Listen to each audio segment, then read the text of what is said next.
everybody, and welcome to JTV. I'm delighted to be joined by a personal mentor and friend, and also a friend of the channel JTV.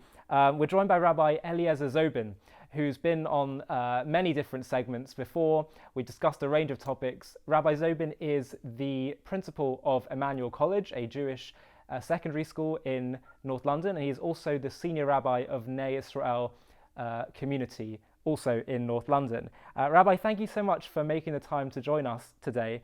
I wanted to just jump right into something that's been swirling on my mind for a few weeks now, and I kind of instinctively wanted to reach out to you as someone that deals with young people working in schools, also just through your community, counseling people, mentoring people, seeing issues that young people are facing, that families might face, because just recently I started this mental health workshop program that someone recommended that I join at a local Jewish community centre. They just said they gained a lot from it, so I was curious to see what was going on.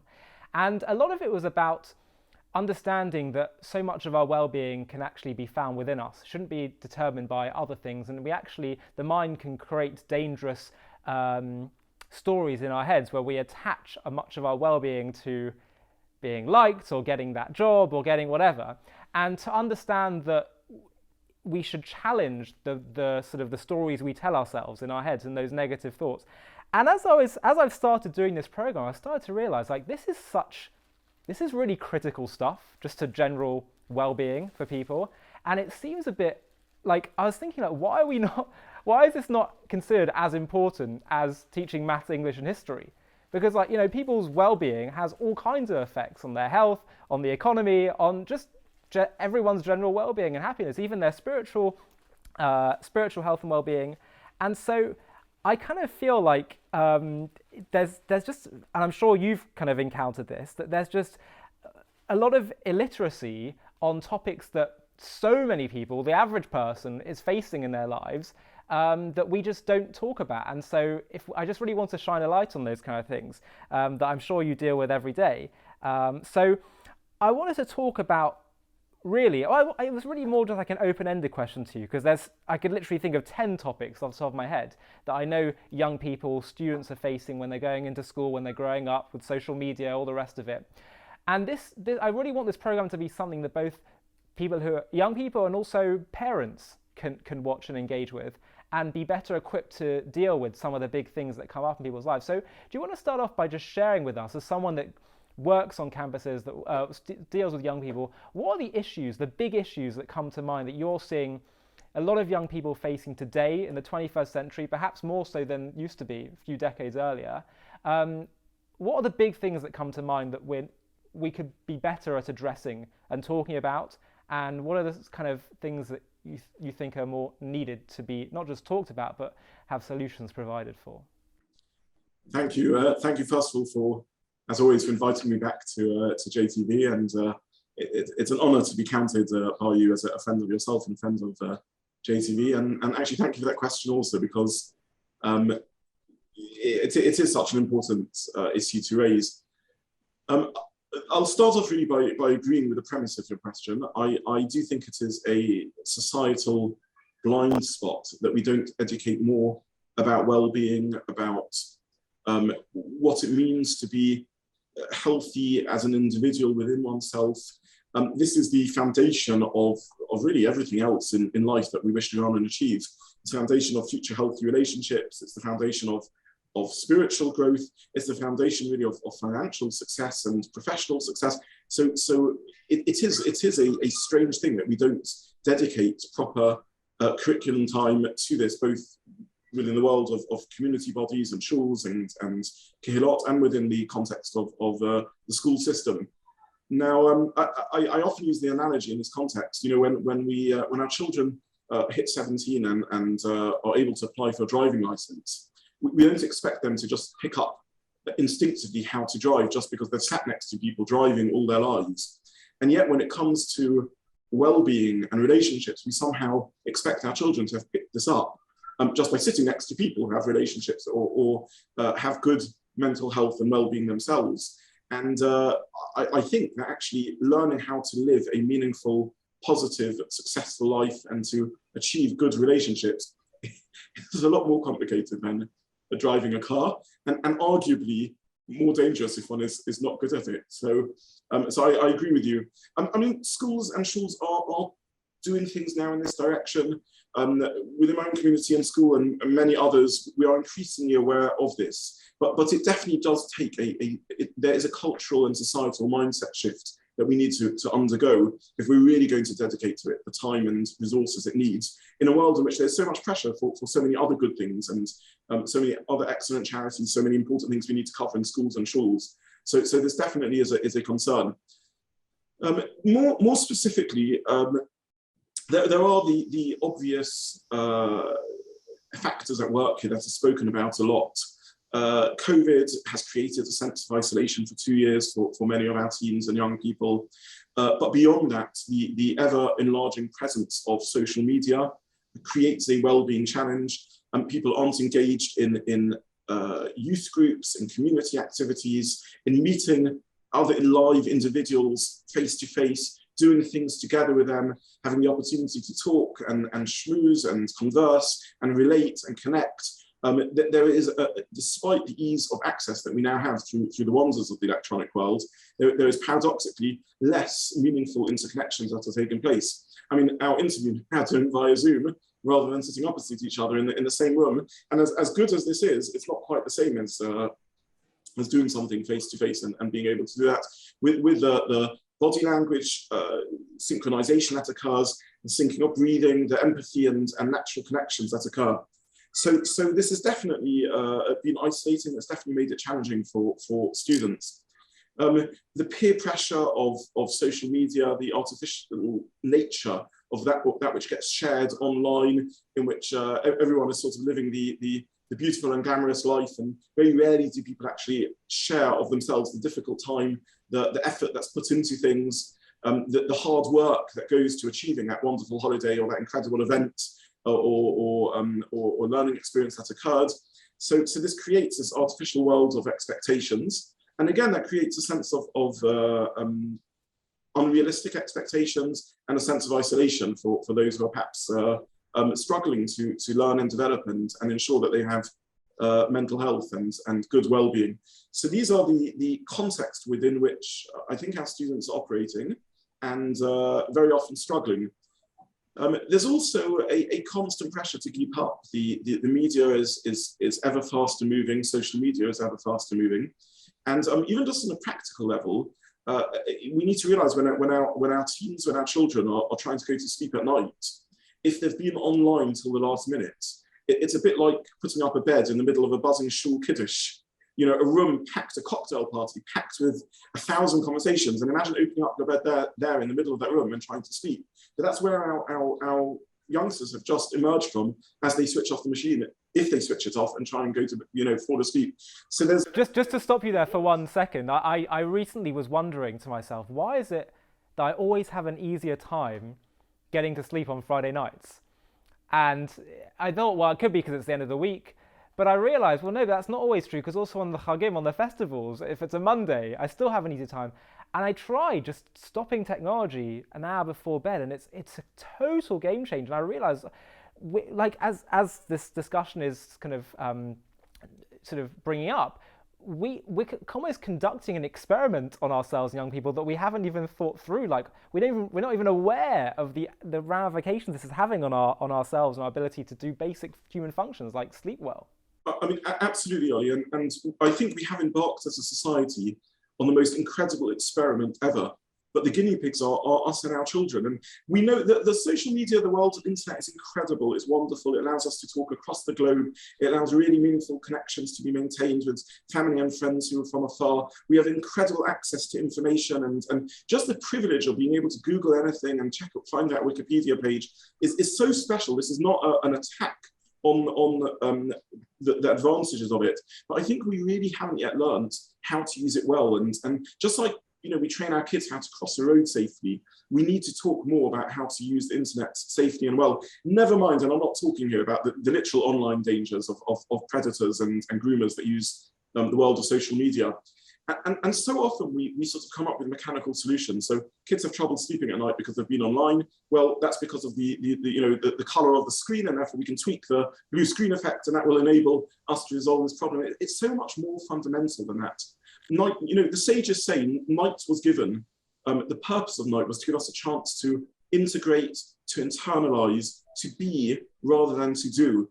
Daytime is the time of action, of doing. Nighttime traditionally was the time of being. It was the time when one retreated a little bit, one spent time with family and perhaps very close friends. One had a little bit of time maybe lying in bed and just reflecting on the day. The great masters of ethics in our tradition every night would engage in an exercise before they fell asleep of thinking through the day, processing, thinking which mistakes did I make, what did I do well, what lessons can I learn, what areas of achievement did I accomplish. And this fast-paced atmosphere in life, this constant ability to access as adults, perhaps our emails and our work bases, and as youth and teens, our social contacts, means that we're buzzing, we're keeping going till that moment when we fall asleep. And that's not healthy physically, it's not healthy mentally, it's not healthy emotionally, and it doesn't give us the chance to do the processing we need. So I do think it's important before we say anything more profound, just really getting back to some of the basics, looking at sleep and healthy sleep patterns, sleep hygiene, looking at diet and exercise, and looking at the amount of time we're spending live with other people. Going for a walk in the park with a friend is worth so much more than playing an online game with them. So I think before anything else, educating ourselves and our children about the basics of what a healthy life looks like, re-educating ourselves is vital. And we can only inspire our children to adopt this stance if we ourselves are role modeling that, if we're able to put away our machines over a family meal, if we're able to turn them off before we go to sleep. And I'm speaking as much to myself as to everyone else, because it's really tough and really hard, and it's definitely something I struggle with and everyone I know struggles with. But I think we need to start talking much more about that before we have any more profound conversations about well-being and mental health. This is really the bedrock and the foundation of everything. Wow. And before we talk about sort of more solution-oriented conversations, what are the sort of big social pressures that young people are facing that you see up close today? Are there any different from what I might have experienced, 10 years ago when I was at school? What are sort of the big things people need to look out for that you're seeing happening? Maybe there are things that remain the same, peer pressure, bullying, those kind of things, or have they changed? Have they evolved? Like what's the average 14, 15-year-old student going onto their school campus today? What are the kind of things they need to be most geared for and protected from? Yeah. So maybe I'll highlight 3 areas, and then you can choose where to take the conversation, and if you wish to explore all or any of them. The premise I'm starting from, and in my experience in schools, is that look, fundamental human nature doesn't change, and the wonder of the teen years remains the same. The positives, the challenges, the difficulties. The teen years are an incredible time of exploration, of discovery of the world outside, and self-discovery of our inner world. In Hebrew, the word for a teenager is a na'ar, and the etymology of this word is eru, which means awakeness, an alertness, an awakeness, a vibrancy, an exploration, an interest, a dynamic curiosity about the world, an ability to change and throw everything off and explore. And these are wonderful things. It also etymologically is linked though to a sensitivity. When you're open to everything, you're vulnerable. Air is linked to the word which means skin, and teenagers experience life it so viscerally and tangibly, and that's part of the sensitivity of teens. Why so much is dramatized and extreme, and they have this alertness and awakeness, but also certain vulnerability when you don't have that inner stability and self-confidence that perhaps comes with adulthood. So the core sort of nature of being a teen, I don't think has changed. I think what has changed is the access and the areas of exploration.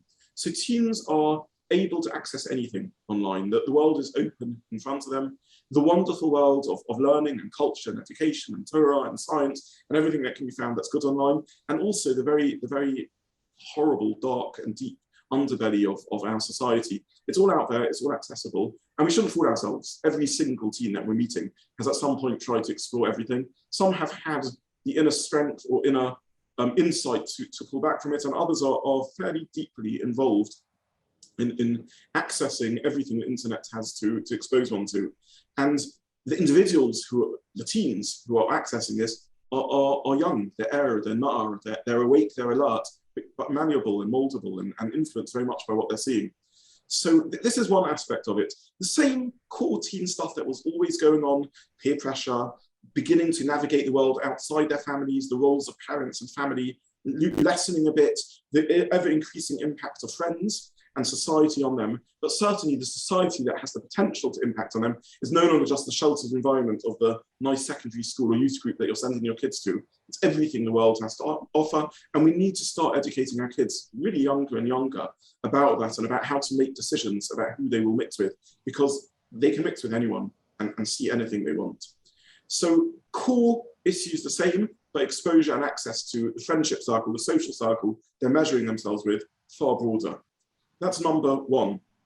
Number two, social media also gives them a platform to express their views outwards, to share what they're experiencing.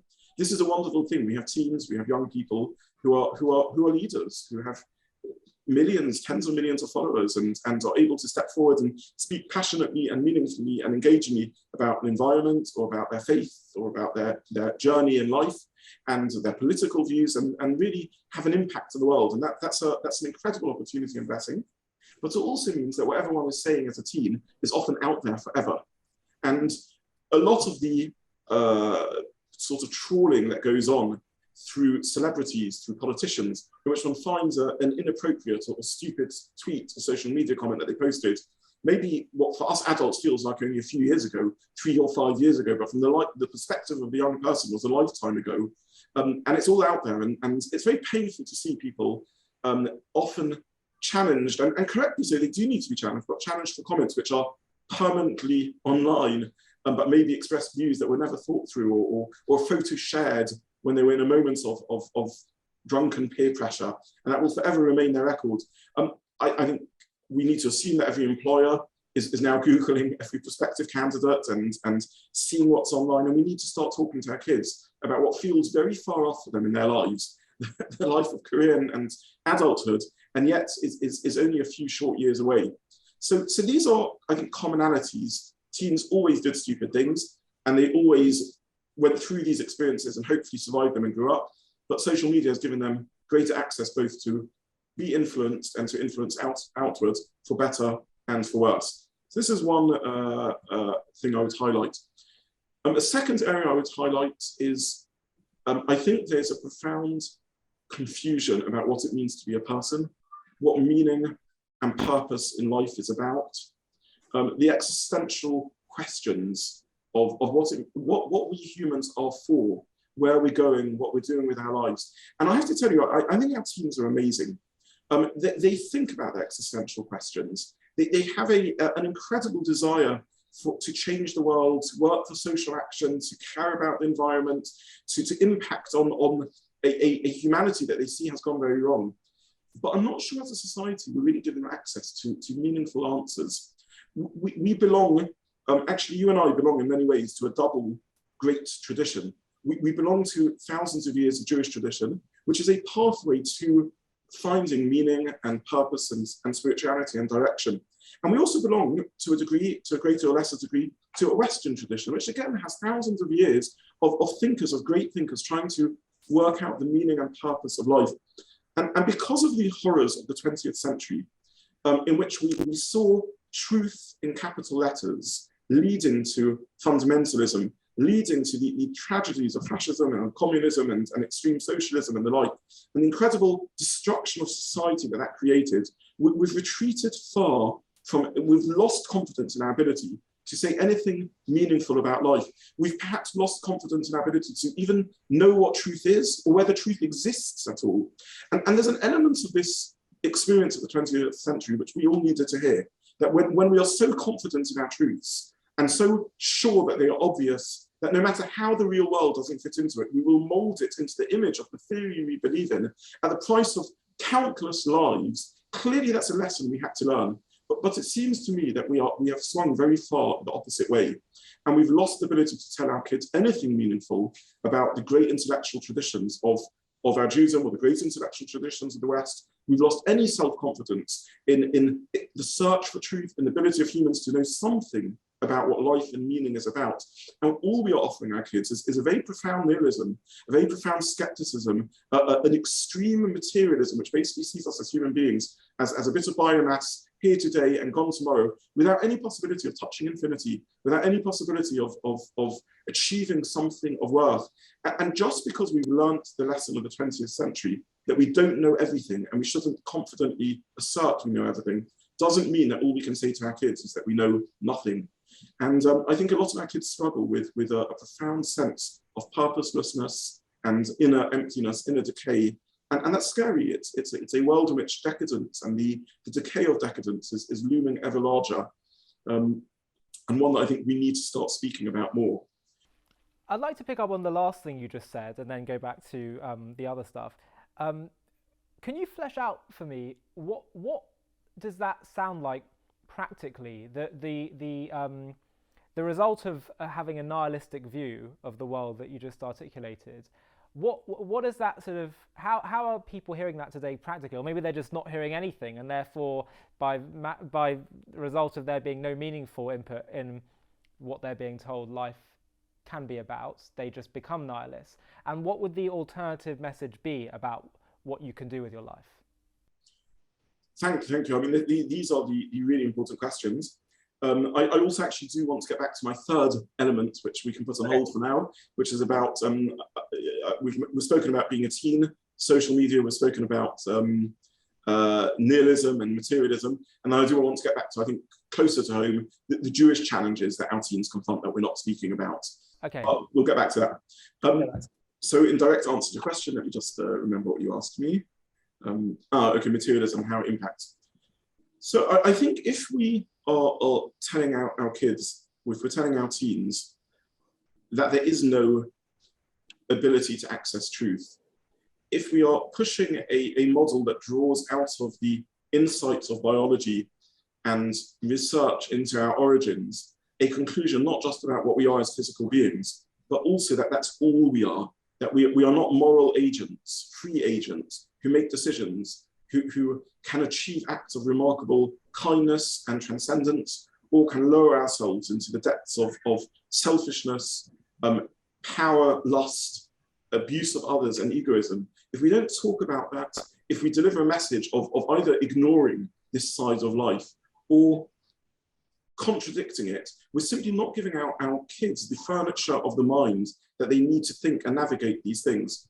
When do we have meaningful moral discussions with our kids? When we read the politics, when we hear about what's going on in the world?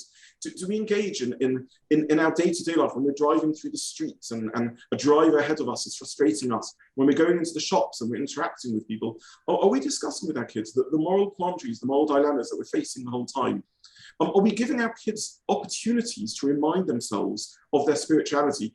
I think it's vital today that we find volunteering opportunities, that we take our kids to food banks, to packaging of care packages, to volunteering opportunities, to spiritual opportunities where our teens are reminded that we're not just flesh and blood, that there's a mind within us that searches for meaning and direction.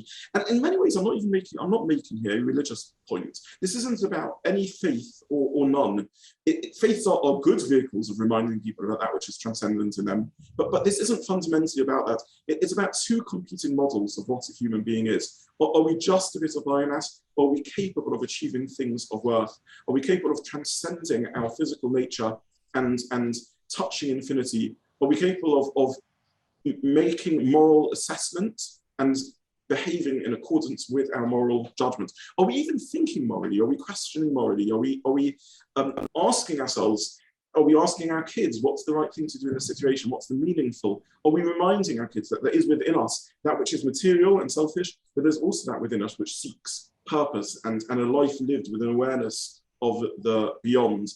And I think unwittingly, because of the skepticism that's crept in, and in many cases appropriately so, of religion and of traditional values and the negative consequences of when these are taken too far, we've lost the vocabulary of talking about these things. Faith provided the vocabulary, and I'm not sure what we've relearnt in the West other meaningful ways of talking about this. And I think there's nothing sadder than a philosophy which denies any human ability to know anything about the world, to touch truth.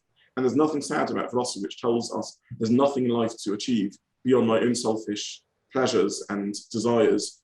And if that is what our students, our children, our teens imbibe, if that is the message they emerge into adulthood with, then it's very frightening. It's a very scary picture of what it means to be a person and a human being.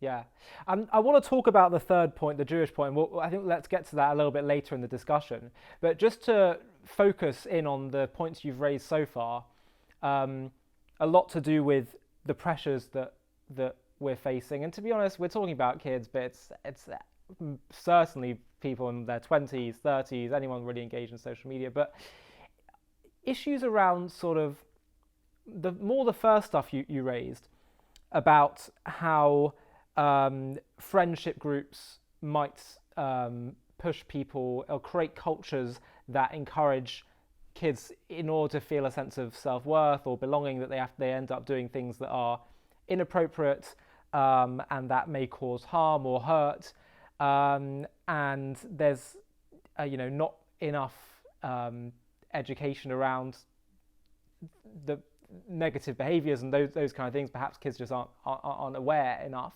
of what's going on, what the dynamics are. And also you spoke about how damaging content, certainly online, I can think of certainly like pornography and the impact it will have on people's ability to form healthy relationships, or how they also just see their own body and other people's bodies, and having the proper perspective on that.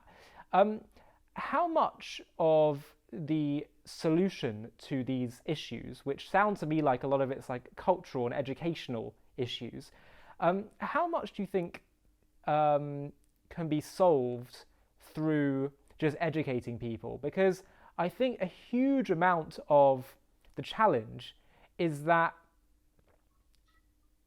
the environment we're in and the culture we're in just ends up playing a massive role on our psyche. Even if we deeply understand and know something to be true, the culture that you're in, being in Western culture, which is very focused on physical appearance and all these negative forces we've mentioned, just has such a big impact. So is the role of education, of course it's important, but is it somewhat limited?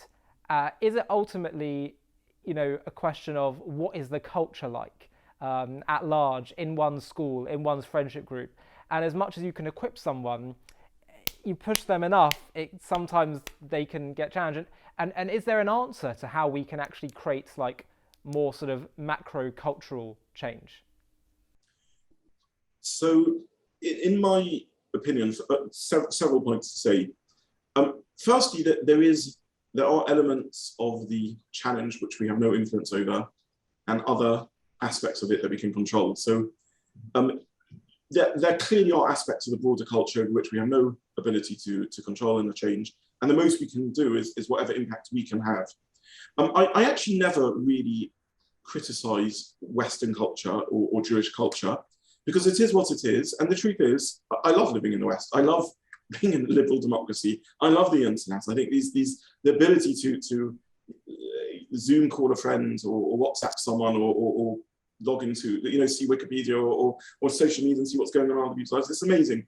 So I don't think a focus on that, which is beyond my ability to control, is where I choose to direct my energies. I think we can nonetheless have an enormous impact on our precious children, on our teens. And maybe just very hands-on, I want to share a few thoughts. And some of these are age dependent, depends how old your children are, whether they're already teens, whether they're still a little younger.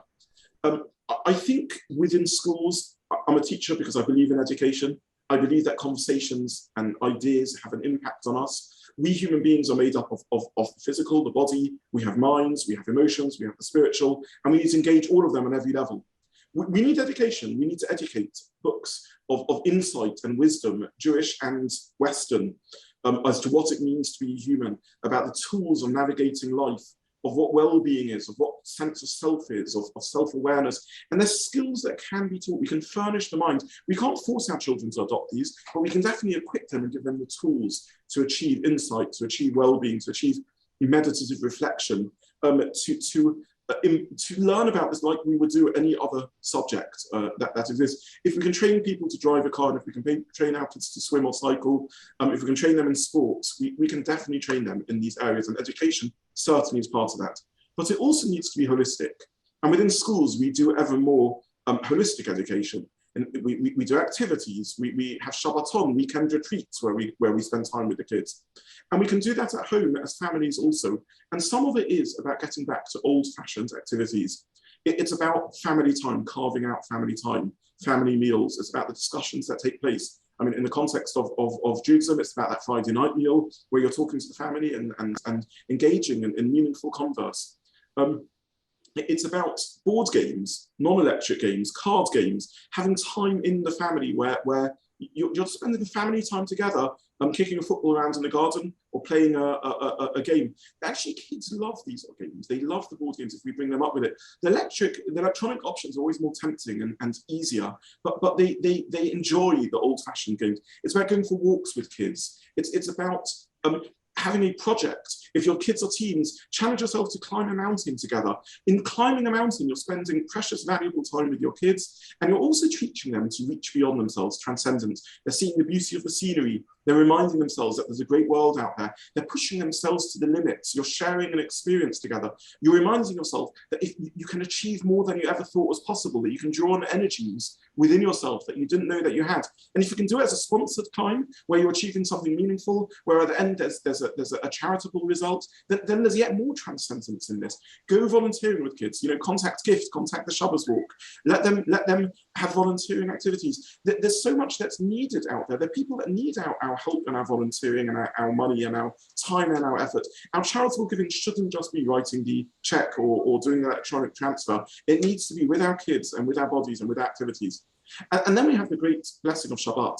And the gift of Shabbat, this chance to switch off. And I appreciate a range of families, a range of listeners, a range of people hearing what I'm saying, but each person in their own way trying to have a time of detox, a time of family, a time of community, a time of connecting to grandparents and uncles and aunts and cousins. These are the really invaluable back to basic experiences that our kids need. We need to take them camping again. We need to have them walking on the hills of Wales, the Highlands of Scotland, or the beauties of the coast of Cornwall.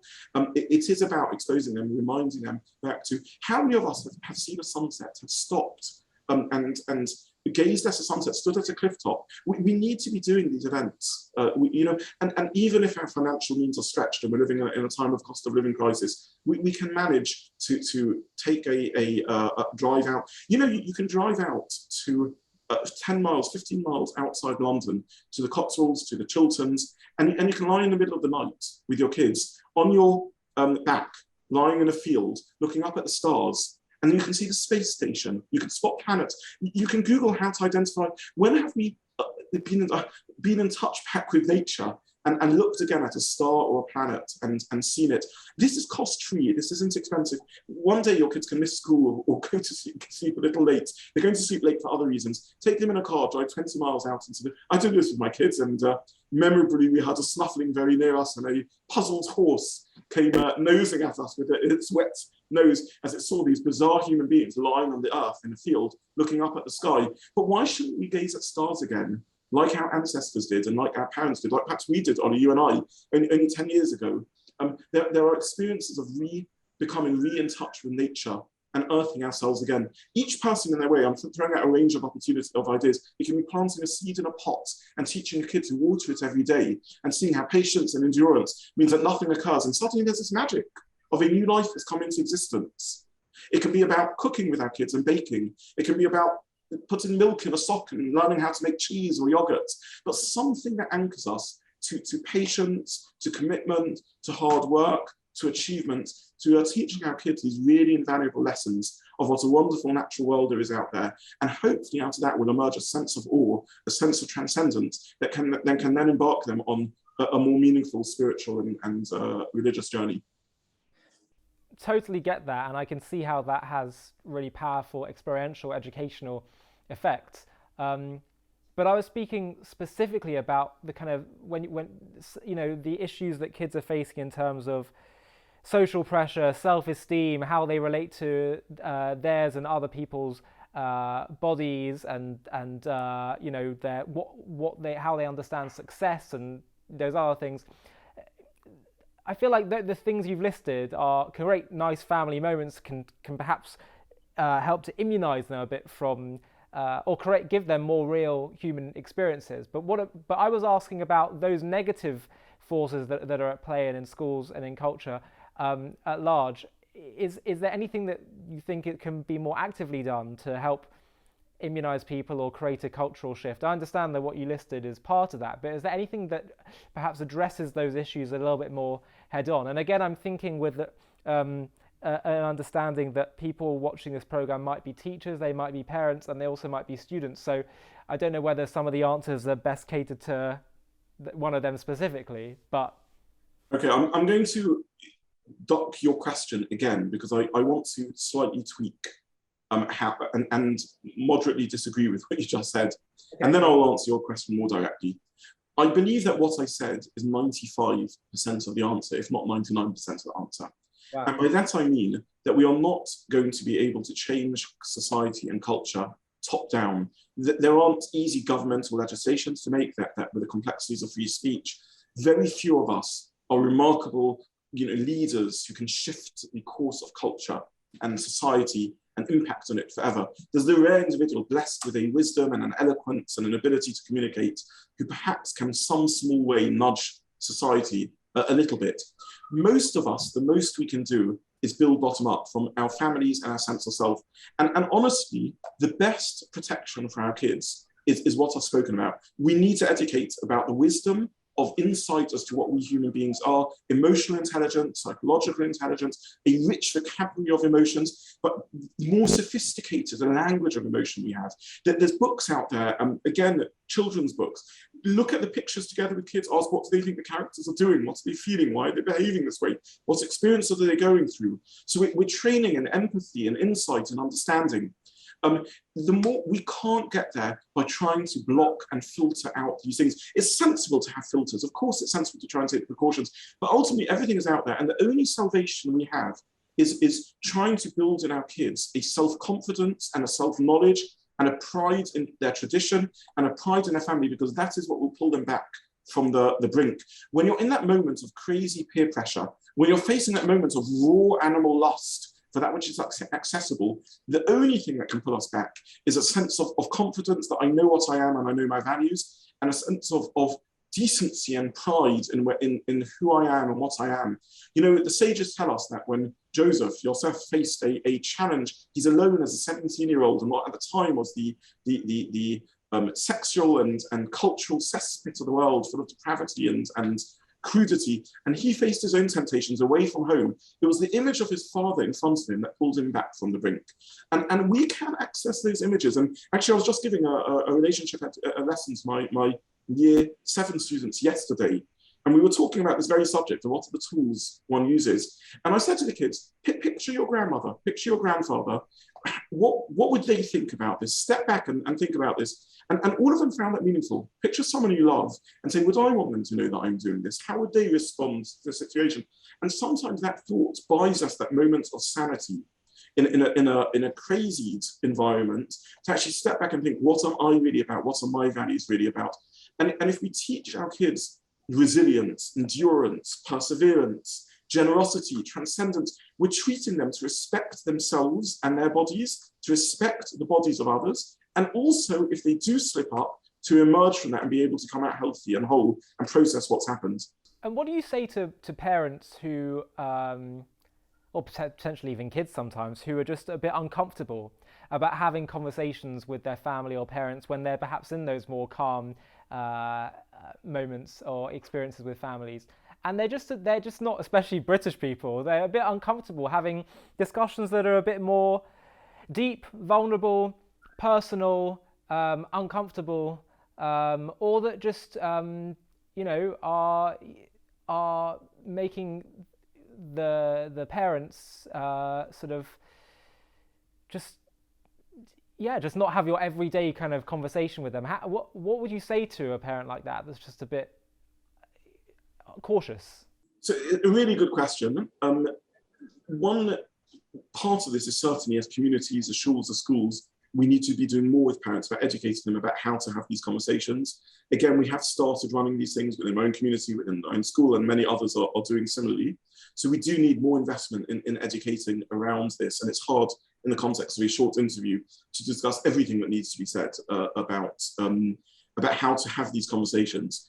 But the truth is, anything is better than nothing. And even if we're doing some of what I'm talking about, that's great.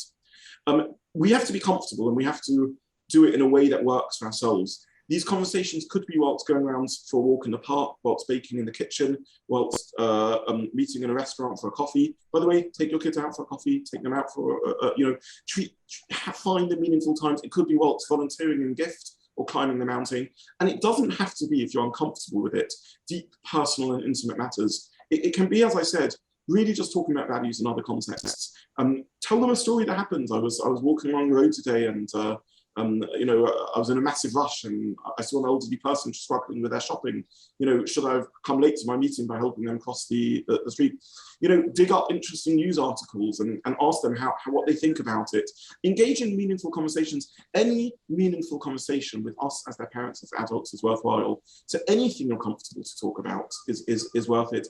And if they're sorry, grumpy teenagers who answer in one word, monosyllable responses, that's still okay. It's any contact we can have, any quality time we can have. We don't get enough quality time with our kids. We're busy, and we pay the price for that if we don't have our priorities straight. So it's not all or nothing, and it doesn't. If it's too difficult to talk about the depth of emotions or matters that we consider too personal, it's still better to do something. But we should know they are having these conversations, whether we like it or not. At best, if they're not having them with you, they're having them with their friends in school, and at worst, they're having them with online chat forums with who knows who. I know this isn't the main topic of conversation today, and I want to talk about the Jewish issues in a second. But I wanted to ask what may sound like a fairly odd question, but I actually think it's really important that we just spend a few minutes just being clear on why it's important. And that is just, could you express to us in a few words, why is family so important? Now, I know it may sound like pretty obvious to a lot of people, but you know what? The truth is, a lot of people, especially in the Western world, they're just very career focused on leaving the home and getting on with their lives as quick as possible, and just focusing on, even if it's not at a conscious level, but just subconsciously, they might not necessarily always see family as a priority. Do you want to express to our viewers why family is such an important value, not just value, but also just component of a healthy life? Yeah. So first, I would say, from my point of view, if this is the main part of our conversation, I'm delighted, because before we can even come on to Judaism specifically, this is so foundational to the ability to live a meaningful life. And our tradition, by the way, is such a wonderful resource for this. You were asking about difficult conversations. Our practice, as you well know, is every week a different parsha, a different section of the Torah, a different story. And look what these stories are. They're stories of marriages, of sibling rivalry, of parent-children relationships. There are stories about societies that go wrong. There are stories about leadership, community, country, and faith. Each week's Torah reading, has so many beautiful and interesting questions around it.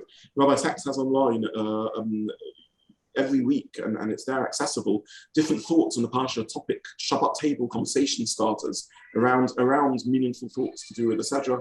There's so much online that's available as trigger conversations. Interestingly, you asked about societal change, and I ducked the question, how do we deal with the big culture and the big society?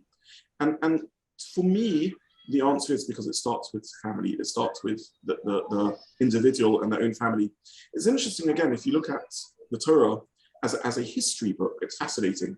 Because whilst most ancient histories that we read of the world are about kings and emperors and lords and ladies and big battles and military operations and society as a whole, the Torah really moves very swiftly away from society. In fact, it has two societal stories, the story of the flood and the story of dispersion, and both seem to give the message that if we start with society, things go wrong. And it immediately shifts to the family. It shifts to individuals, to Avram, Sarah, who, as I said, are dealing with their own personal challenges, their relationships to each other, and their relationships to their families. And I think this is really the critical point. Family is the unit upon which everything else can be built. It's through family that we learn to know ourselves, and it's through family that we are capable of modeling the bigger and broader relationships that exist. How can we relate to society made up of thousands, hundreds, thousands, millions of individuals when we don't know how to relate to one individual person? How can we know what love is if we're not capable of loving someone who is special and unique to me? How can I love myself if I haven't learnt to experience being loved by another? And if I don't feel the parental love, it's very hard to love myself. And if I don't give back love to my parents, to my family, to my siblings, to my spouse, it's very hard to honestly say that I love humanity as a whole. And this is why Judaism starts off with the particular. It starts off with the family, our people, and from that wants us to radiate outwards to ultimately be a light onto the whole world. But it's very hard to talk about the big picture, the whole world, when we haven't had those personal experiences. If we're not able to love those who are near and dear, we need to be skeptical about the claim that I love society as a whole. And it's from modeling and experiencing that sense of closeness of you know what, the experience of day-to-day of living in a home, having to sometimes put aside one's personal convenience or comfort, put up with the irritating habits that our immediate families have, that allows us to actually think about what are our priorities in life, what really matters to us. Are we able to transcend ourselves by seeing beyond the selfish and the irritating in order to achieve that which we really want? And it's very, very difficult to be a healthy, happy, functioning, balanced human being and spiritual being unless we start from that foundation. If we haven't had those opportunities, and I'm aware that there may be students or adults who are listening to me for whatever reason haven't had those opportunities, we can build them later in life. We can learn, and we spoke about education before. One can access educational and therapeutic supports to rebuild that, but it's harder. It takes more effort to build that in adulthood. If we can grant that to our children, that's really the greatest gift we can give them as a foundation for going through with the rest of their lives. And it's also interesting the way you're talking about, culture at large, and that's not something that can necessarily be changed. But family can very much create its own culture, can't it? In its own home, you're walking into a unique sort of protected culture at that point. Absolutely. And this isn't just about a defensiveness, it's about a springboard for sense of self, for achievement, for greatness. And as you said before, even immunizing oneself, because one has a sense of self and self-worth, which gives them the moral resources to fall back upon when pressed to a corner.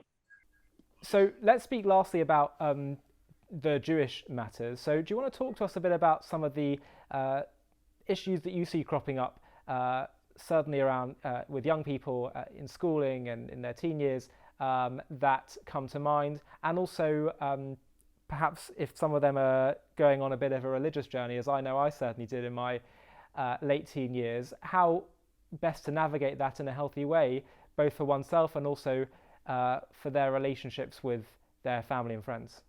Okay, thank you. I think, Ollie, you've smuggled two separate questions into that.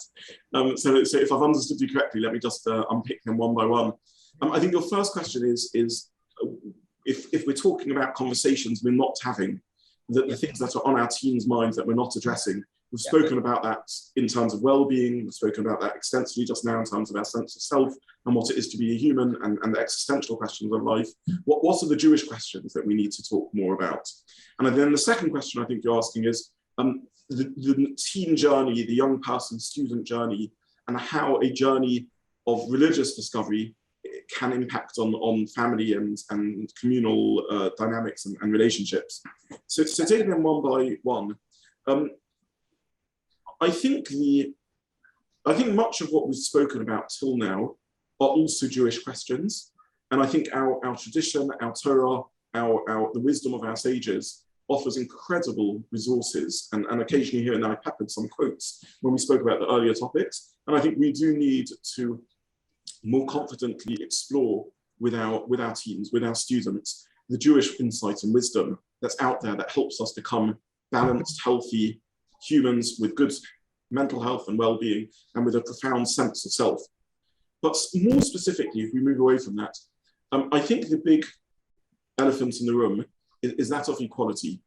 And I think that the single biggest issue on many of our teens' minds is a sense that somehow we're not in line with the egalitarian nature of our society.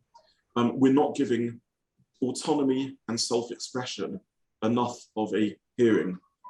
And I think that they are bothered by this, whether this is how am I Jewish and proud of my Jewishness in a world in which most of our brothers and sisters, fellow human beings, are not Jewish, or how are we meaningfully engaging in pride and respect for our Judaism and our beliefs without somehow slipping into less respect for others. I think they're worried about gender and roles of gender in Judaism, both in terms of the differences between men and women in communal practice and synagogal practice, and indeed in the very idea of gender being a defining feature of one's self-expression as a human being.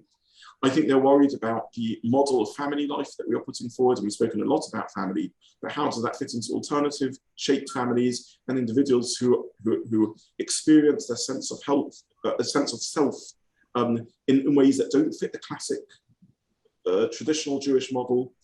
And I'm not here commenting on the rights and wrongs of any of these questions or even suggesting answers, but I don't think we do ourselves favors if we don't acknowledge that this is on the minds of our teens and don't start confidently, empathetically, and wisely trying to address this. And if we're not having conversations about these because we're ducking the problem, then we're not speaking to our kids and what's on their minds. I think we need to recognize that autonomy, self-expression, the ability to define myself and what I am and my place in the world is really at the peak of the pyramid of values that exist currently in the West. I think equality is very high up there in the pyramid of values that exist in the West. And the good news is that these are values that we also believe in as Jews. This is wonderful. Our teens are idealistic. They care about these things. What else would you want but that they're worrying about discrimination and equality and self-expression and autonomy? Chirus, the very first national Jewish experience, is about freedom and slavery. How can we build a Judaism unless we're talking about autonomy and freedom and self-expression? How can we build a Judaism unless we're talking about equality and fairness and justice? The very first message given to human beings is that every human being is created with Sanam and Akim in the image of God. And the first message the sages teach us about this is why were humanity created single out of one individual, to teach us that no one person can turn to someone else and say, my ancestors were greater than yours. The message of Egypt and Exodus is V'ahavtem et hageh, love the stranger, look after the needy and vulnerable, because you were once needy and vulnerable. So these aren't ideas that are foreign to Judaism. And how painful it is when our teens and our youth turn to us and say, you Judaism, you Jews, you teachers of Torah are the ones that don't get these values. When surely if we are to communicate our message correctly, we should be the ones broadcasting these values. So what's going wrong? We're not managing to share them because we actually have a nuanced expression, because we're struggling within Judaism to balance many values together, because we need to move the conversation into a more sophisticated dimension, to talk about what is the balance between independence and responsibility, between equality and recognition of difference, between meaning and purpose of an individual and that of being part of a society and a nation and a people and a religion and ethnicity. How do we engage in that conversation that we Jews of all people have had across generations? How do we speak to the greats of the past to ensure that we can communicate to the greats that we hope to groom for the future? So we need to re-emerge with a self-confident conversation, with the realization that actually our tradition, our faith, our Torah has meaningful things to say in that area, not necessarily 100% in accord with where the West is currently finding its balance, but we can be conversational partners in that debate. That we have something to say that actually will enrich our teens' understanding of how one balances many values in a complex world. And I'll tell you something, if we can do that, whether our teens emerge from this agreeing with our stance or disagreeing with our stance, whether they emerge meaningfully engaged religiously or not, at least there's been a conversation, hopefully a genuine sense of mutual respect, a genuine sense of listening to each other, and hopefully something that has enriched both sides' understanding and insight as to what these values really mean. And I firmly believe that we have nothing to be ashamed of in halacha. I firmly believe that Jewish law and Jewish tradition and Jewish ethics has really good things to say about these questions. but I think we need to start talking more about it. We need to accept that these are the questions our teens are asking. And if we're not acknowledging that and we're not engaging in those conversations, then we're lost. Fully agree. And we're slightly short on time, but we could go on for days on these topics, and I'm sure we'll come back to this. But just lastly, any thoughts on the second question I asked, which was about someone exploring their Jewish religious growth, and they are actually genuinely keen to explore their Judaism and observe more, learn more, perhaps even make quite significant changes in their lifestyle.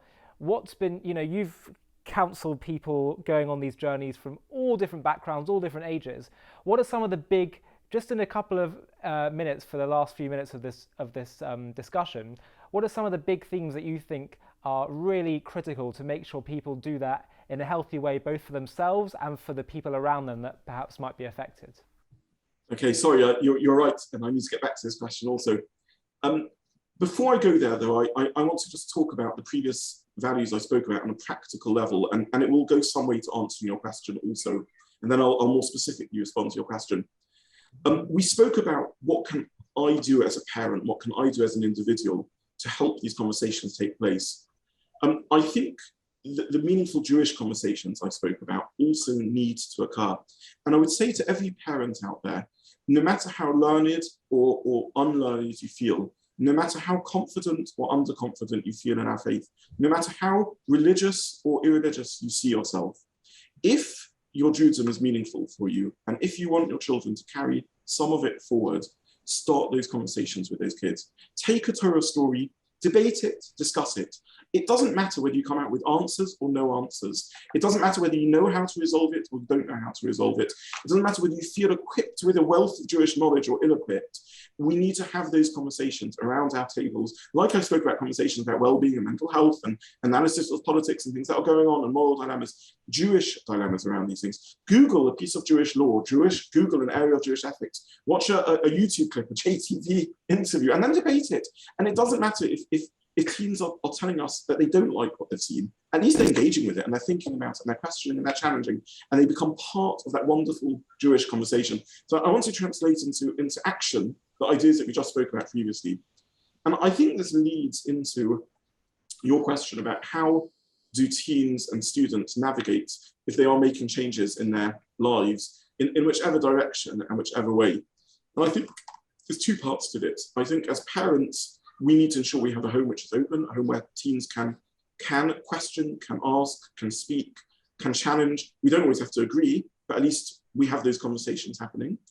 And as the young people making their changes equally need to keep those conversations open. They need to converse with their parents, talk about the changes they're undergoing, and discuss and speak about them. I think that parents who are excluded from what their children are thinking about struggle. I think if children are upfront and open with the parents about the ideas they're thinking about and the questions they're asking, it allows them to be part of it. I think certainly rabbinically, if I'm advising teens who are making changes, who are becoming more religious, understanding that respect for parents, for elders, realizing that what equipped these young men and ladies to make the changes in their lives are very often the values they received from their parents, which, yes, they're choosing currently to express slightly differently, to channel in different ways, but these are genuine reflections of their past and their families. I think understanding that is important. I think a sense of moderation and change, of speed of journey and getting that right, of appreciating that Torah is about the shul and the yeshiva and the Torah and the learning, but it's equally about love and respect for family and closeness, and both halves are what's important. These are ways of easing the journey. I think ensuring that one's growth is balanced. If someone decides to become fit and goes to the gym and all they engage in is lifting up weights with their right arm, and they have a very healthy muscular right arm and the rest of them hasn't become more healthy at all, it's not a balanced way to grow. Ensuring that one's growth is balanced also eases this journey. It's complicated, and again, it deserves really a discussion in its own right. But I would definitely encourage, if someone is making changes in their life Jewishly, get a really good rabbinic mentor, get someone who understands in depth the range of Jewish law and perspectives, who can help one navigate what's really unique about each individual, which is their unique family circumstances. And if done well, there's no reason that there shouldn't be not a negative, not a challenge to family relationships, but actually can be a source of great strength and a closer relationship than one that could have existed otherwise. Yeah. Rabbi Zobin, thank you so much for this whirlwind discussion. It was a wisdom overdose, but you can never get too much of that. Really, really appreciate your time. I know that our viewers, I've got feedback in the past, have really, really appreciated your content. By the way, not just here in the UK, but around the world. And so we look forward to sharing this. And a lot, as I say, a lot was covered. And I know and hope that we can have many more discussions where we can delve into these issues in more details. And we encourage you, the viewers, to please comment on this video, give us your thoughts, your feedback, and we'll have a think about how we can bring that into future discussions. So, and again, Rabbi Zobin, just thank you so much again for giving your time to the channel. Ollie, truly my pleasure, my privilege. I always love speaking to you, and thank you for giving me an opportunity to share some of the thoughts and wisdom that I was lucky enough to receive, and in turn pass that on. But thank you so much, and truly a treat to be here with you. Thank you. Thank you for your time. Thank you.